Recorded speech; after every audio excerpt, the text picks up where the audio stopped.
ကြည့်ပါဦး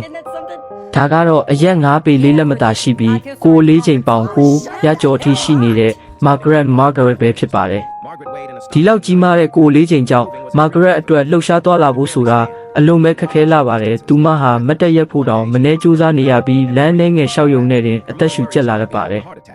တနေ့မှာတော့သူမမတော်တဆချော်လဲခဲ့ပြီးအသက်ရှူတာတွေအယမ်းမြန်လာခဲ့ပါတယ်နှလုံးရက်သွားမှာကိုစိုးရိမ်တဲ့အတွက်မိခင်ဖြစ်သူကချက်ချင်းပဲဆေးရုံကိုပို့ဆောင်ခဲ့ရပါတယ်ဆရာဝန်ကြီးရဲ့စစ်ဆေးမှုအပြီးမှာတော့ Margaret ရဲ့မိုင်ဟာ129အထိရှိနေပြီးဒါဟာဆရာဝန်ကြီးတစ်သက်မြင်ဘူးသမျှထဲမှာအမြင့်ဆုံးပါပဲဆိုလိုတာက Margaret ရဲ့အသက်အန္တရာယ်ဟာစက္ကန့်မလက်စိုးရိမ်နေရတဲ့အခြေအနေပါသူမဟာငယ်စဉ်ကဖခင်ဖြစ်သူရဲ့နှိပ်စက်မှုကိုခံခဲ့ရပြီးအစားအသောက်နဲ့စိတ်အနာကိုကူစားရင်းအဝလွန်လာခဲ့တာဖြစ်ပါတယ်ဒါပေမဲ့ Margaret ဟာအသက်ရှင်မှုအတွက်ခွဲစိတ်မှုခံယူဖို့ဆုံးဖြတ်ခဲ့ပါတယ်ဆရာဝန်ကြီးရဲ့ညွှန်ကြားချက်အတိုင်းအစားအသောက်တွေကိုတင်းတင်းကြပ်ကြပ်ထိန်းချုပ်ပြီးလေ့ကျင့်ခန်းတွေစတင်လှုပ်ဆောင်ခဲ့ပါတယ်